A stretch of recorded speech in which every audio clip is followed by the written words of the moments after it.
Au palais Mohamed V, les leaders religieux étaient venus pour remettre au président de la transition le rapport final des assises nationales. Une rencontre au cours de laquelle plusieurs acteurs politiques et de la société civile ont pris part. Ils expriment leurs sentiments. Non, c'est une satisfaction parce que d'emblée, certaines personnes étaient sceptiques lorsqu'on a lancé les assises, mais maintenant, le rapport est terminé, les travaux se sont déroulés dans d'excellentes conditions et je pense qu'on a les piliers susceptibles de permettre à la Guinée d'envisager les politiques de réconciliation nationale, de travail mémoriel, d'écrire l'histoire de la Guinée sous de nouvelles auspices et je pense que j'en suis très heureux. Je crois que nos attentes sont grandes par rapport à ces assises-là qui ont permis aux Guinéens d'échanger, de se parler et d'analyser les faits vécus quotidiennement qui ont opposé certains Guinéens entre eux. Ça nous permettra, j'espère bien, de parler à nos militants, à nos sympathisants et aux populations guinéennes. C'est pourquoi ces rapports-là, tant que ça retardait, on avait le désespoir. On pensait que c'était mis à l'eau. Donc c'est un plaisir pour nous aujourd'hui de venir pour la remise officielle de ce rapport-là au président de la transition. Pour le nouveau chef du gouvernement, ces assises nationales ont aussi occasionné de se parler afin de se pardonner. Les assises nationales ont été la preuve qu'une Guinée unie est possible et que les Guinéens, malgré leurs différences, sont capables de se parler, de s'écouter, de se pardonner, de regarder ensemble la même direction et de construire un avenir commun pour les générations actuelles et futures.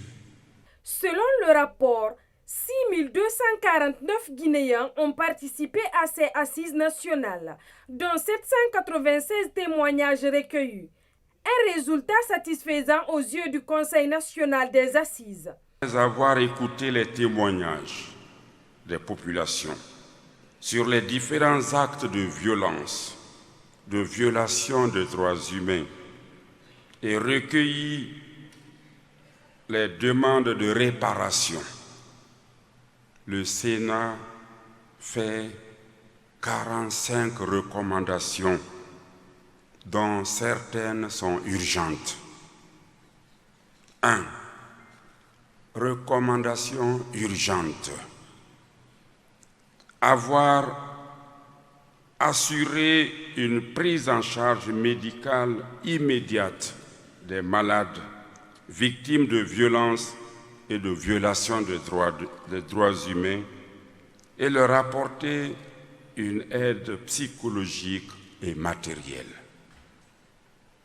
Régulariser la situation des personnes mises à la retraite par erreur par la fonction publique et par l'armée. Accorder un moratoire au déguerpissement pendant la période hivernale.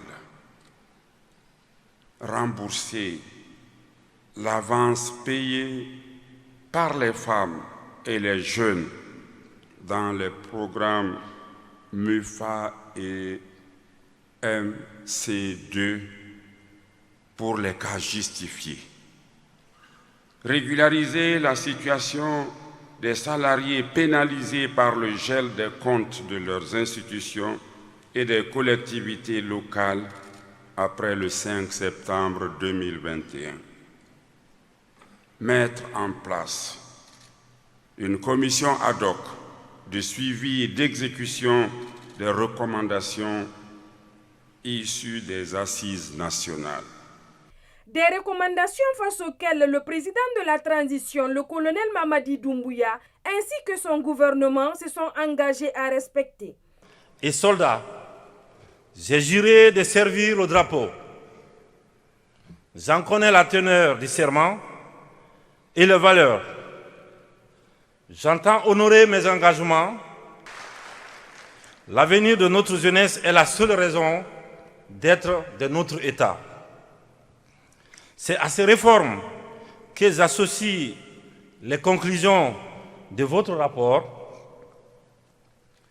je puis vous dire que chaque ligne, chaque solution proposée dans ces rapports sera analysée et prise en compte à la lumière, bien sûr, de l'intérêt supérieur du peuple souverain de Guinée.